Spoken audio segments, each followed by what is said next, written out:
So I found this article online on the Inverse by Thor Benson entitled, "Alexa could soon know where you are in your house."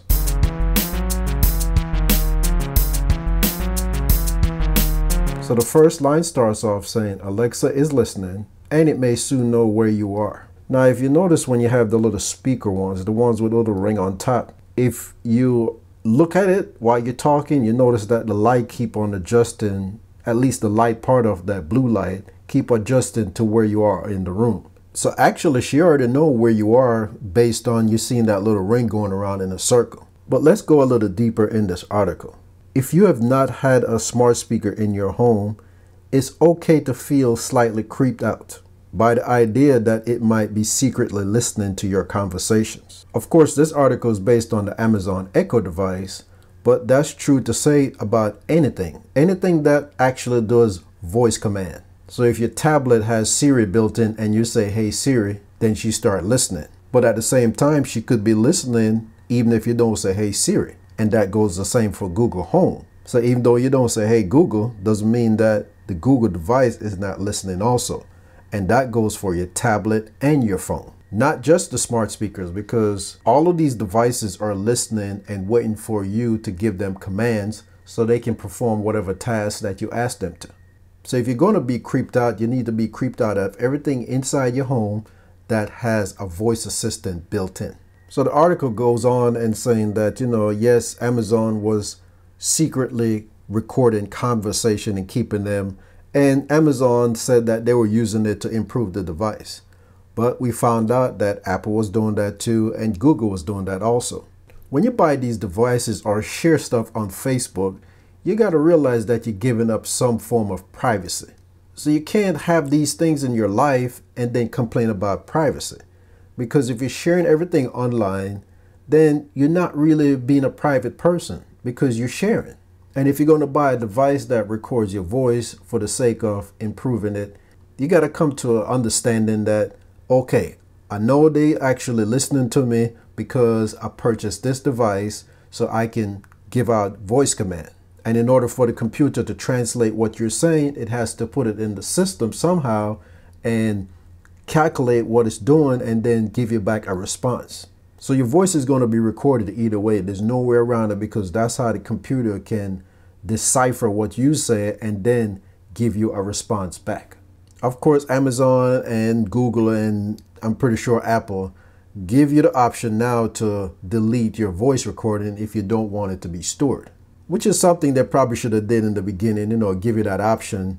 But I guess they were looking at no harm, no foul until other people start exploiting it. So that becomes, a human issue. It's not really a machine issue because humans like to spy on other people. They like to listen to other people's conversation, but the machine really don't care. All it's trying to do is just learn and improve. So your privacy is really getting violated by another human. And I know that's not cool, not trying to defend the machine here because the machine is just doing what it's designed to do. But you got to understand that your privacy is always going to be violated by another human being. So going down this road, you got to realize that you're giving up some form of privacy, whether it's your voice or your pictures or whatever you're doing online or with these devices, you're going to give up something.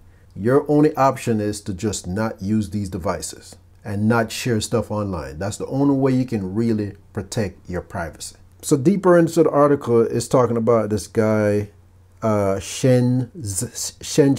I'm not pronouncing it right, so I'm just going to go by his last name, Shen. A graduate student who was working on a research to use reverse triangulation to develop this system. So the system will basically know where you are in the room. Now, everything in technology has a positive and it also has a negative. The negative part of it comes in when people, human beings, use it to exploit it and do it for other things that's not good. Now, the positive side of this triangulation thing, it could help. For instance, if a house is on fire and it's filled with smoke, based on where that person is in the room, if this system get developed, the firefighter could come in and say, "Where is such and such?" And then the device could say left corner or right corner or in the bathroom or wherever you are. The device could at least lead somebody in.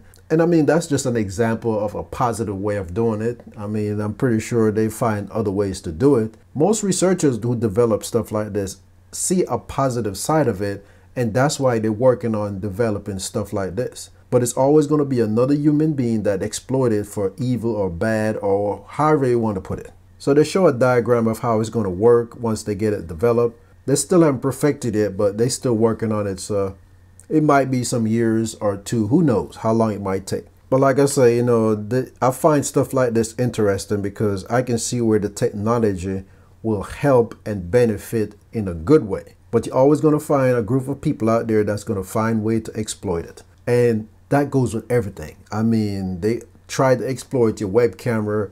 They try to exploit your bank account. You cannot get away from stuff like that. The world is what it is. You have to have the negatives and the positive. I guess that's what keeps things balanced. I don't know. But I understand what this guy is saying in this article. You know, with all the exploit and stuff that's going on in the world, do we need our device to actually know where we are inside of a room? Can somebody exploit it and use it to find out where you are inside your house? But honestly, how is that really beneficial to them to know that you're in the living room, for instance, or the kitchen? If you got your windows open, they can already tell that by just looking through the window. Or if it's nighttime, based on how you turn your lights on and off, they'll know that, oh, now that person is in the bedroom versus the bathroom. And I understand, like I said, people get creeped out when they hear things like this. My thing is, if technology is going to creep you out, whether it's a smart speaker or a webcam, you have the choice to stay away from that stuff. If you have a device that comes with a web camera, for instance, and you don't feel comfortable with the camera being on it, and that goes for anything. I mean, it could be your phone or your Echo device or anything else. If you don't feel comfortable with that camera staring at you, you can cover it or disable it if the device allows you to do it.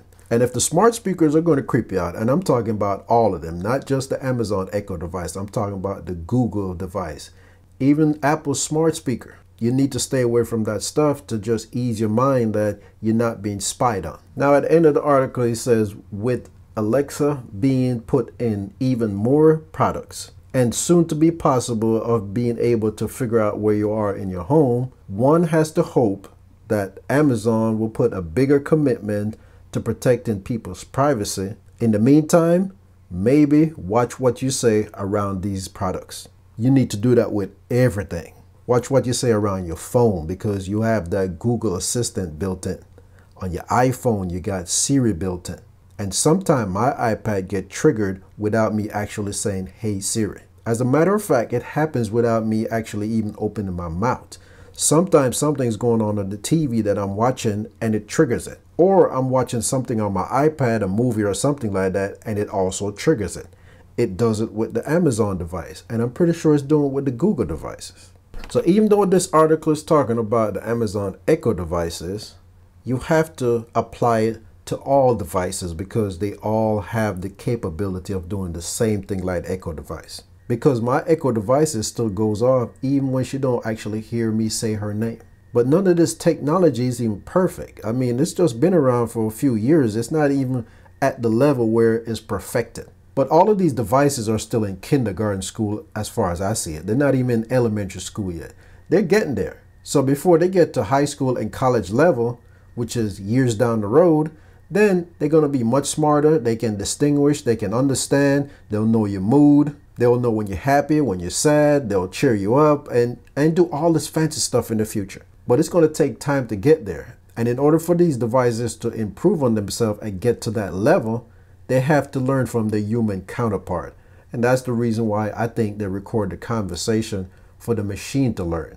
We just have to get the human aspect out of it because humans are the one that's exploiting stuff and not the machine. Okay, so that's going to be it for this episode. So that's my final thoughts on this topic.